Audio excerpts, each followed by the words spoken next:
Welcome to the Master Dealmaker's Secrets podcast.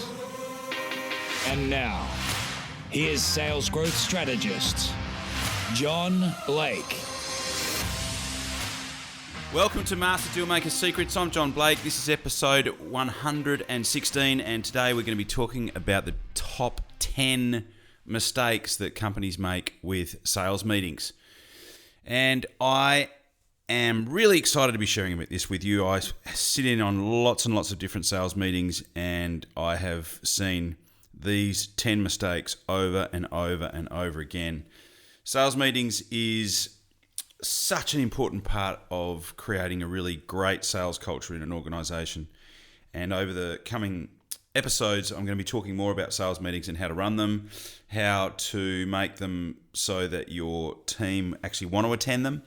And today is going to be the start of that. But before we get stuck into that, if you've got leads in your pipeline, people you've spoken to, people that have been given a quote or an estimate or a proposal, and you want to convert more of those into paying clients, I want you to head over to johnblakeaudio.com. And what I've got for you over there is an audio training that shows you exactly how you can get more sales. It's a free audio training. I show you the exact strategy that you can use to double sales with your existing leads. This is the very first thing that I do with every single client that I work with. It works consistently.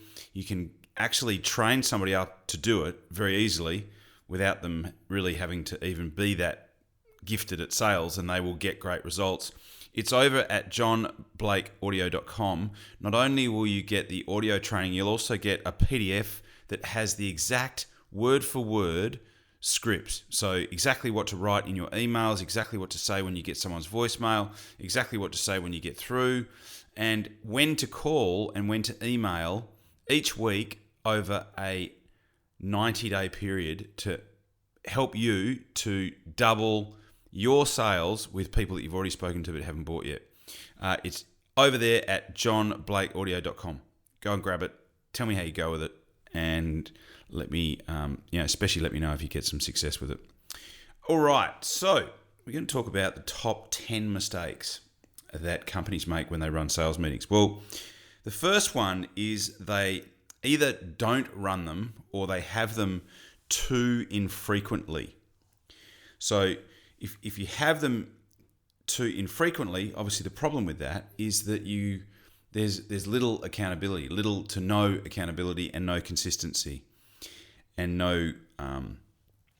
you've got no consistency, and you've got no continuity was the word that I was looking for, in your actual accountability, and it's really hard to build momentum when you haven't got everyone on the same program, in the same rhythm in terms of your meetings. So too infrequent, that is number one. Second one is no structure, so no agenda, or if there is an agenda, it's too loose, and there isn't somebody that's actually keeping time, which leads us to the third one.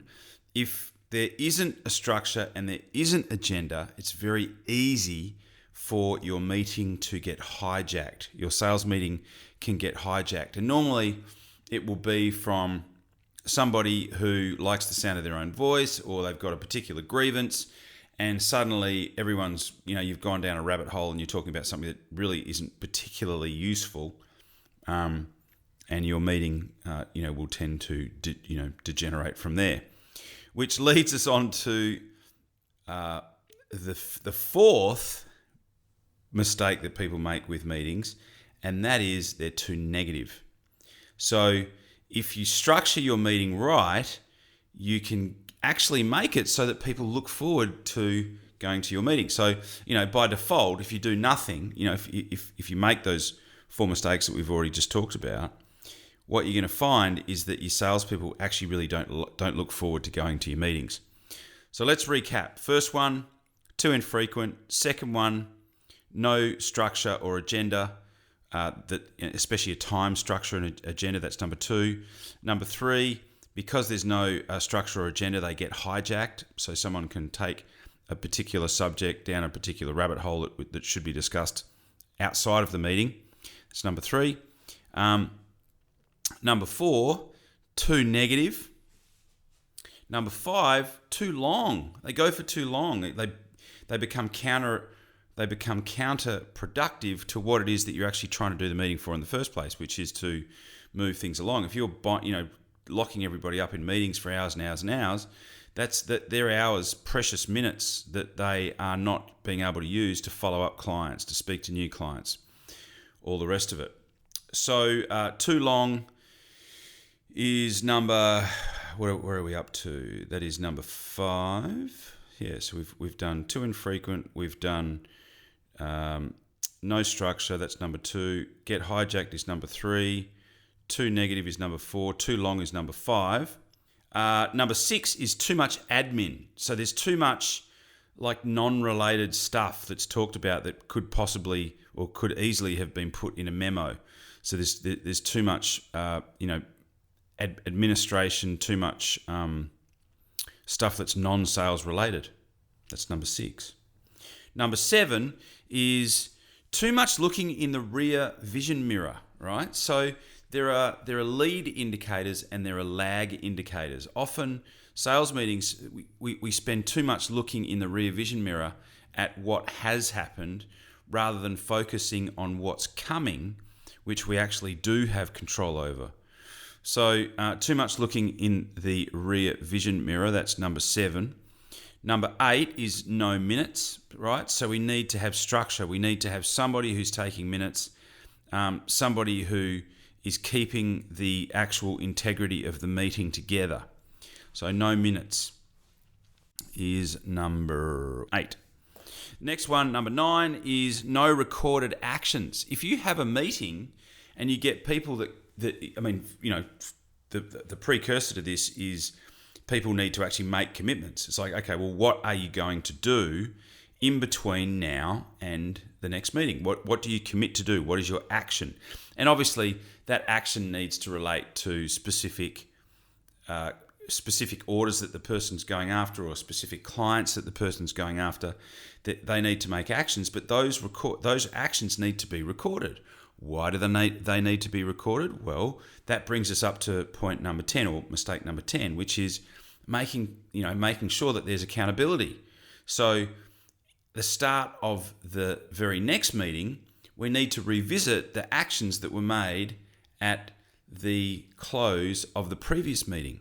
And that way there's accountability for the commitments that are made and there's continuity in your meeting. So they are the top 10 mistakes that I see people make in sales meetings. As we talked about at the start of the podcast, I'm going to be covering off on some specific things that you can do to make your sales meetings the best that they can be and to make them really hum and to make it so that your actual team really look forward to attending your sales meetings.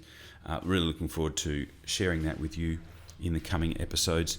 Until then, thank you so much for listening, and I will talk to you on the next podcast. Cheers.